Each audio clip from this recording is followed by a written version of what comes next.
What is going on, YouTube people? Neo Cards and Comics here.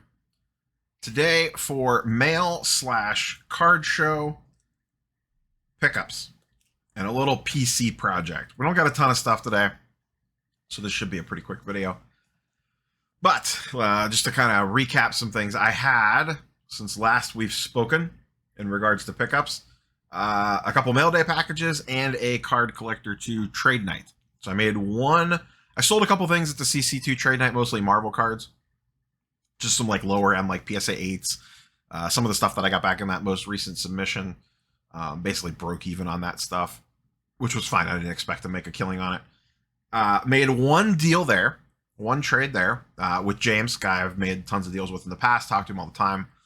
One of the people, I only get to see him at Columbus shows, so it's good to hang out with him for a while. Had 2 eBay purchases, and then I bought a card off my old pal, Kenny Fornos. So we'll get into all that. So like, comment, subscribe, all the YouTube jazz down below. Let's start with we'll save the PC stuff for last. So like I said, I started a new PC project. We'll see how it goes. Let's do the trade night deal first, since that's chronological. Well, it's not chronological, but close enough. So, got towards the end of the night, really hadn't done much in the way of deals. Actually went more just to kind of BS with people. Was just kind of hanging out, talking most of the night. It was a little, it's almost too crowded in there. I said to a couple different people, I said I should have just left my case in the car and just came in here to buy. But as always, all it takes is one card, and I was pretty happy with the one that I got. I gave up for this card, and you're going to notice a theme today, actually, which I did not realize this, and it's a theme that I've been on lately, and I don't know if it's subconscious or not, but so the card that I gave up was the Ja Morant Red Choice PSA 9 that I bought raw at a local show and sent in for grading and got a PSA 9 on it. I was into that card for about current value. I pretty much broke even on that card, maybe made just a little tiny bit. I think the last comp on it was around 325 or 340. I was into it for around that price from what my memory is. I think I bought it for around 275-ish, and then I paid to have it graded. So I might have been under a little bit on it or about even. I don't remember exactly, but it was pretty close. And I kicked in 400 cash, so about $700 to $750 in value. Part cash, part trade. And what did I get back for it? I got back a Ja Morant Noir out of 25 on card auto, second year. So that's the key thing to keep in mind here. This is a second year auto. This is from 2020 Noir, not 2019. Hence, only the $800 price tag on it. And there was actually 2 very recent sales on this.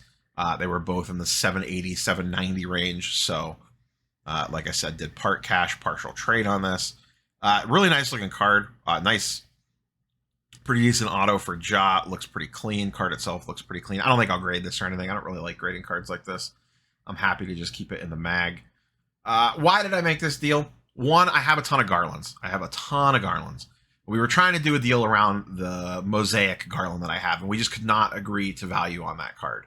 So sometimes when you're close on a deal, you don't want to let it get away. And I said, well, let's try a different approach. I said, I have a lower end Garland. How much cash would I need to kick in on top to get this done? And my main desire for this trade is, like I said, I had a lot of Garlands, so let me get off a little bit of Darius Garland. I still have the True Red in the back. I still have the Blue Mosaic. I still have a Red Ice. I still have a few other things. And let me pick up a card that's going to appeal to a wider base. And a Ja Morant auto is going to appeal to a lot of people. So I would be happy to keep this card. Or if it popped up in a trade or someone really wanted it, I would be happy to trade it away. I am in no hurry to move a Morant auto. But around playoff time, maybe he gets hot or whatever. Even hotter. Maybe it goes up in value a little bit. I can move it. So we'll just kind of stick that back. We'll put it over here next to the other Ja. So those guys can hang out together. So nice second year Ja auto. Let's talk about the Kenny Fornos deal. He had actually picked this card up, I think in Dallas, if I remember correctly. I saw him pick it up in the vlog, and he had it listed on his eBay store. And I reached out to him and I said, I really don't know why I'm interested in this card, but I'm interested in this card. What's it going to take to get done? We went back and forth. As a great curator likes to say, I had to tenderize him a little bit. I had to bust him up a little bit. The youngin, he come in swinging, but the old vet got him. I had to bust him up to get the deal done on this one. But what we got was a Hugh Jackman from 2000 Topps X-Men the movie autograph, PSA 8. So cool card. Absolutely love this thing. There are a couple different Hugh Jackman autos. They're not like super rare. They're definitely widely available, but in my opinion, this is his best looking one. He has one from one of the Wolverine movies, and it's just not as cool looking. It's a bad looking. It's like it's just him in like a jacket, and it's like partially cut off, weird. I'm not a big fan of it. This one, even though it is the weird 90s leather outfit, but he's got his claws popped, which the other card I don't think he does. And it's a nice, big, clean, bold auto. I didn't necessarily care about the grade on this card at all. And I'm perfectly fine with an 8. I didn't necessarily care. I didn't want the auto to be destroyed, but the auto is fine. It goes off card a little bit there. Hugh Jackman as Wolverine is kind of like, him and Tobey Maguire as Spider-Man were kind of the two that really led us into where we are now. And in my opinion, he will always be known as Wolverine and probably the best Wolverine. I mean, maybe something changes with the future. And I bought this, mostly as a PC pickup. Would I sell this, trade it, move it eventually? Sure. I mean, there's not much that's like completely off the table. If he shows up in the Doctor Strange movie and the prices go wild on something like this, maybe I would move it, but I'm not in a hurry to at all. This was just a really cool PC pickup. And once again, you continue to notice the trend with I've been on an autograph kick lately. I really don't know why. I picked up that Griffey. I picked up that Nolan Ryan. This is Morant now, the Hugh Jackman, and some other stuff. And I really just don't know what it is. I've just been on an autograph kick lately. And that's normally not something that I typically like. So I don't know what it is. They're just speaking to me. And since the Atlanta show, I don't know if it was seeing how liquid that stuff was in Steve's case opened my eyes to it more. I honestly don't know. I really don't know. But since the Atlanta show, I have 100% been on an autograph kick.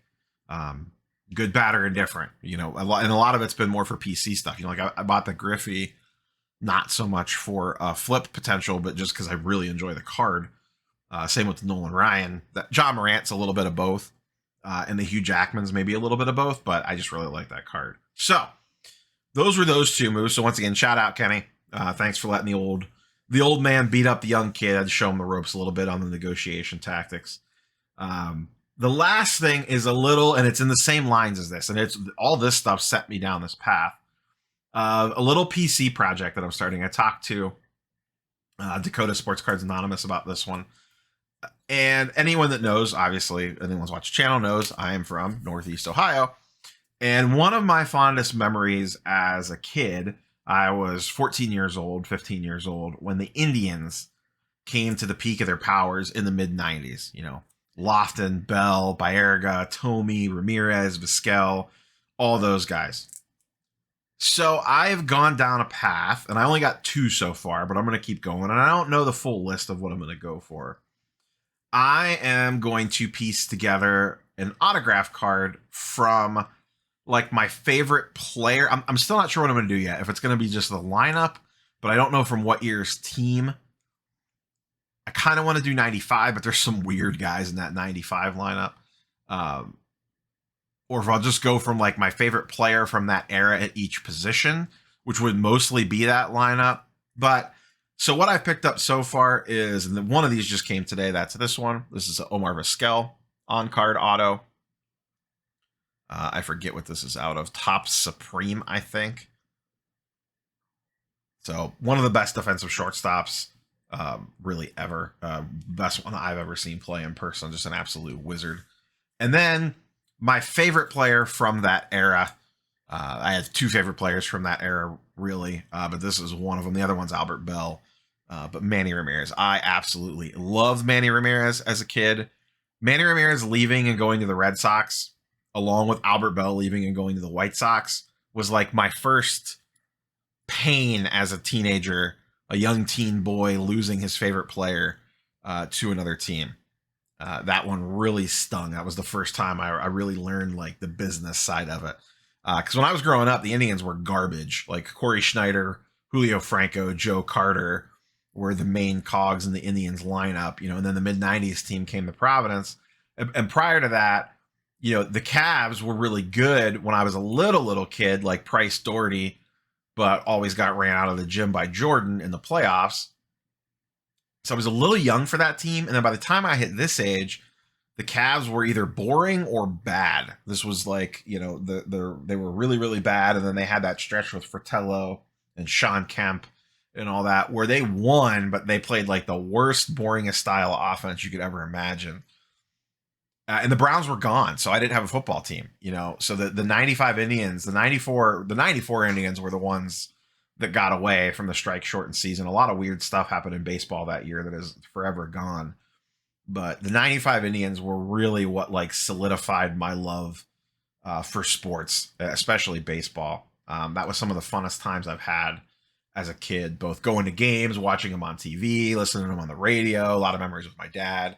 Just a lot of cool stuff with that. So I'm going to slowly put this together. There is no rush on this, just kind of as it happens. I already know I want a Lofton, a Bell, and a Baerga, and a Tomey. So, and then I need to figure out where else I want to go from there. So Bell, Ramirez, and Lofton will finish out the infield. I could get cute with Tomey and play him at first or third because he was a third baseman when he initially came up. So then would have to figure out who I would use at third or first. Vasquel at shortstop, Baerga at second base. Sandy Alomar Jr. will be the catcher, most likely. And then I'll probably pick up a few different pitchers. I would like a Jose Mesa and then maybe a Charles Nagy, even though he wasn't like their best pitcher. He was kind of like their workhorse. So that's my little PC project. So that my only stipulation is I want on-card auto, and they have to be wearing an Indians jersey. I really don't care what product it comes out of. If it's a cool looking card, I'm going to bump it up a little bit, obviously. But it finally happened. I am becoming a collector. Who knew? Who knew that I could PC more than just cash in comic books? Damn it, you guys. You got me. That's all I got for you guys and girls today. Smash the like button, subscribe if you haven't, and we will catch you guys and girls on the next one. Peace.